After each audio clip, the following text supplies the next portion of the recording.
अस्सलामुअलैकुम। English with Umar में आप सबको वेलकम। हमारा आज का टॉपिक है इफेक्टिव कम्युनिकेशन।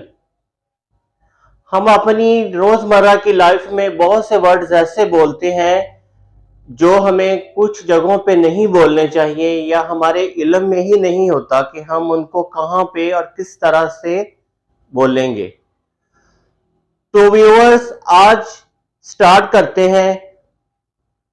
स्क्रीन पर आप एक वर्ड देख रहे हैं, खामोशी।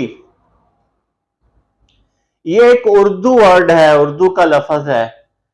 इसको हम जब इंग्लिश में ट्रांसलेट करेंगे तो इसके लिए हम टू वर्ड्स का इस्तेमाल करते हैं, to different words.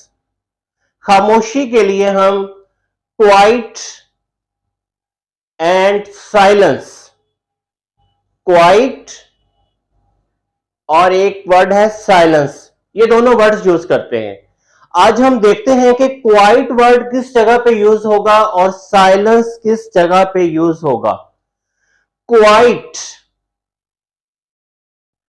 Quite word हम वहां यूज करते हैं जहां पे शोर की गैर मौजूदगी हो लेकिन आवाज थोड़ी बहुत आ रही हो। मैं एक रूम में बैठा हूं, मेरे साथ कुछ लोग बैठे हैं, उनकी आवाजें आ रही हैं लेकिन शोर नहीं हो रहा, लाउड आवाज नहीं कि बाहर से आ रही, उसको कहेंगे क्वाइट। यार माहौल बहुत क्वाइट सा है, हल्की हल्की आवाजें आ रही हैं, ठीक है, ये हम वहां पे बोलेंगे। The other word is silence. Silence कहां पे इस्तेमाल होगा, इसका मीनिंग भी खामोशी ही बनता है।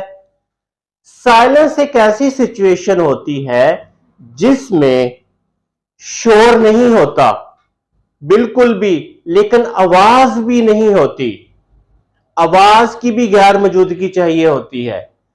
और व्यूवर्स, जो ऐसी सिचुएशन होती है ये बहुत कम होती है कि आवाज भी ना किसी की आप निकलने दें, कि बस आवाज भी नहीं निकालनी। तो जो साइलेंस वर्ड है इसका इस्तेमाल कम होगा, इन वेरी रेयर सिचुएशंस। ये ऐसे ही होगा कि आप एक रूम में अकेले बंद हैं और वो रूम अच्छी तरह से, आपने घर भी लॉक है और आप साइलेंस कंडीशन में है, शोर भी नहीं आ रहा, आवाज भी नहीं आ रही। तो साइलेंस का वर्ड बहुत कम इस्तेमाल करना है। जो क्वाइट है ये एक कॉमन वर्ड है, इसमें सिर्फ ये होता है कि शोर नहीं हो रहा। ये एक एरिया जहां मैं रहता हूं क्वाइट एरिया है, यहां पे ट्रैफिक का शोर नहीं है लेकिन थोड़ी थोड़ी सी आवाजें आती रहती हैं। तो व्यूअर्स, ये आज का वीलॉग आई होप के इंटरेस्टिंग वन होगा। तो मिलते हैं इंशाल्लाह अगले वीलॉग में।